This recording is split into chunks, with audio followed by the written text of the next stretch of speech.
ప్రతి అమ్మాయి మనసులో ఎవరికీ చెప్పలేని కొన్ని మాటలు దాగుంటాయి. అవి అడిగితే తెలిసేవి కావు. వాళ్ళ మౌనాన్ని ప్రేమిస్తే మాత్రమే వినిపించేవి. బయట ప్రపంచానికి ఆమె జీవితం చాలా అందంగా కనిపించవచ్చు. అన్నీ ఉన్నాయి కదా, ఇంకేం కావాలి అని లోకం అనుకుంటుంది. కానీ తనకంటూ కొన్ని కలలు, తనకంటూ కొన్ని ఇష్టాలు, తనకి నచ్చినట్టు బతికే ఆ చిన్న స్వేచ్ఛ, ఇవేమీ లగ్జరీలు కావు. ఒక మనిషిగా తన కనీస అవసరాలు. ఆమె లోపల ఒక అనంతమైన ప్రపంచం ఉంది. తనని కేవలం ఒక బాధ్యతలా చూడకండి, గౌరవం ఇచ్చే ఒక వ్యక్తిగా చూడండి.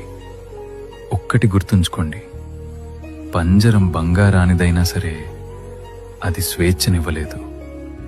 ఆమెకు కావలసింది కేవలం రక్షణ ఇచ్చే నీడ కాదు, తన రెక్కలు విప్పుకుని ఎగిరే ఆకాశం.